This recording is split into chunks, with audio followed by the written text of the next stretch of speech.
հարցարկը, մեր շատ քաղաքացիներ բողոքում են հերթերի համակարգից, որը մենք եւս փորձում ենք լուծել, որպեսզի ավելի հեշտ կարողանան մեր քաղաքացիները վարորդական վկայական ստանալ, որովհետեւ բոլորս գիտենք, որ մեր այն քաղաքացիները, ովքեր որ ունեն մեքենա, չունեն վարորդական, միևնույնն է, վարում են առանց վարորդական վկայականի, ու դրա համար մենք պետք է հեշտացնենք վարորդական քննություններին գրանցվելու կարգը, որպեսզի այն քաղաքացին, ով ունի վարորդական կամ զրկվել է 1 տարի լրացել է, կարողանա հեշտ գրանցվել եւ շաբաթվա ընթացքում կամ մի քանի օրվա ընթացքում օր ունենա եւ գնա վարորդական վկայական ստանալու։ Հաջորդը գալիս է կտրվելու խնդիրը, որ ունեն քաղաքացիները, ովքեր սկզբի 3 հարցից են կտրվում, որոնք ոնց են կոչվում, հոգեբանական հարցից են կտրվում ու չի հասնում իրենց չի հասնում բուն քննության process-ին,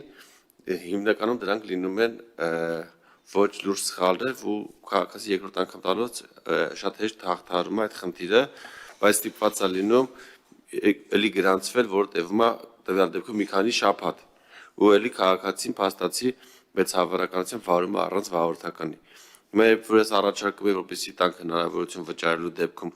եւս մեկ անգամ քննություն հանձնել, խոսքը գնում էր նույն վճարի մասին։ Ես իմ առաջարկով ճիշտ է չեմ նշել, բայց սկզբնական վճարի մասին է եղել խոսքը, այսինքն ինքը 3000 դրամ վճարումը մասնակցում է քննության չի ստացվում, երկրորդ անգամ եւս հնարավորություն ունենա կրկնակի վճարելու եւ քննություն հանձնելու։ Բայց դուք բերել եք 45000 դրամ, ինչը քանի անգամ 15 անգամ է ավելի շատ։ Առաջարկում եմ ու գրավորել կներկայացնեմ, որ լինի կրկնակի շատ կամ լավ եռակի շատ, բայց ոչ թե 15 անգամ շատ, որ մեր քաղաքացիները ստիպված չլինեն, եթե լինելու է 45000, մեծամասամբ էլի չեն հանձնելու, գնալու են, մոռանալու են ու ասելու են այն մտավախությունը, որ մեզ ինադու կտրեցին, որպեսզի փող աշխատեն, բնականաբար շատերը չեն հասկանալու, որ այդ գումարը չի գնում որևէ մեկի գրպան, այլ գնում է պետական բյուջե, բայց ամեն դեպքում այդ խոսակցությունը շարունակվելու է, որ մեզ կտրեցին, որպեսզի 45000 դրամ լրացուցիչ վճարենք։ Առաջարկում եմ, որ այդ գումարի չափը լինի 2 անգամ կամ 3 անգամ ավել, ոչ թե 15։ Շատ լավ։ Խնդրեմ։ Գրավոր ասած առաջարկ է ներկայացնելու։ Կարող եմ, հա, շատ լավ։ Հիմա հերթագրման համակարգի վերաբերյալ, պարոն Սարգսյան, հերթագրման համակարգը արդեն իսկ փոխվել է։ Ես միգուցե ասում եմ բավարար իրազեկում չենք կազմակերպել, ներողություն եմ խնդրում այդ մասով, սակայն մեր ուրեմն կայքով էլ սոցիալական մեդիայի էջերով էլ տարածել ենք, նաև բացատրողական, այսպես ասած, ռոլիկներ ենք պատրաստել, տեսանյութեր ենք պատրաստել, տարածել ենք առաջիկա օրերին եւս դա կանենք։ Մենք հիբրիդ հերթագրման համակարգ ենք ներդրել հաշվառման քննական բաժիններում, որտեղ on-line հերթագրումը համադրվում է ֆիզիկական հերթագրման հետ, եւ դա էականորեն օժանդակել է հերթերի կառավարմանը դեռ 1-2 շաբաթ է, որ այսպես նախնական տեստավորման փուլում է, հիմա արդյունքներ չասեմ, որովհետեւ թվեր բնականաբար դեռ չկան ձեռքից տակ։ Մոտ 1 ամսից մենք արդեն կունենանք ռեալ արդյունքներ, սակայն դրական արձագանքներ արդեն իսկ բազմաթիվ քաղաքացիներից ստացել ենք, այսինքն այդ ձեր մտահոգությունը մեծ հաշվով փարատում է։ Պարոն Սարգսյան, սակայն երկրորդ կտորը ես թույլ տվեք չհամաձայնել եւ փաստարկեմ ինչու։ Ուրեմն մենք այստեղ գործ ունենք արագացված ծառայությունների հետ, այսինքն մենք հավելյալ ծառայություն ենք մատուցում քաղաքացուն, որը պետք է ունենա համապատասխան արժեք, եւ այդ հավելյալ ծառայություն մատուցելու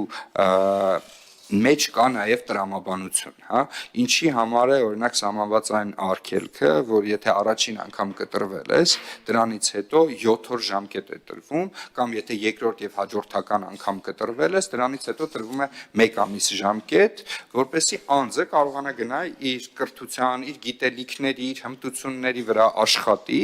դրանք բարելավի եւ դրանից հետո գա եւ հնարավորություն ունենա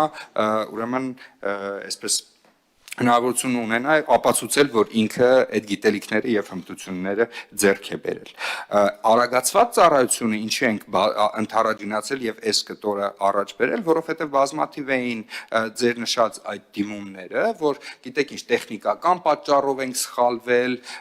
ուշադրության սխալ է եղել, ոչ բովանդակային սխալ է, եթե այդպես է, անձը 1 օրում կարող է ուղղել իր սխալները կամ 3 օրում կարող է ուղղել իր սխալները, բայց եթե նա շարունակաբար ճանապարհ կտրվելու է,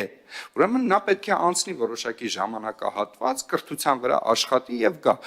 Հիմա մենք էլ ունենք սահմանափակ ռեսուրս, որով կարող ենք մատուցել այդ ծառայությունները, հա։ Մենք պետք է այս որոշակի շեմ դնենք, որ այդ ծառայությունը նաեւ գերհասանելի չլինի, դա եւս էական է, որովհետեւ մենք կարող ենք ունենալ մի իրավիճակ, երբ որ մենք ունենանք անկառավարելի դիմելիություն եւ չկարողանանք ուղակի սպասարկել նման մեծ քանակությամբ պահանջարկ, հա, սա նաեւ թույլ տվեք դիտարկել որոշակի զսպող գործոն, որ անձանց համար որոշակի ուրեմն զսպող գործոն դիտարկենք սա, այսքանը։ Տեսեք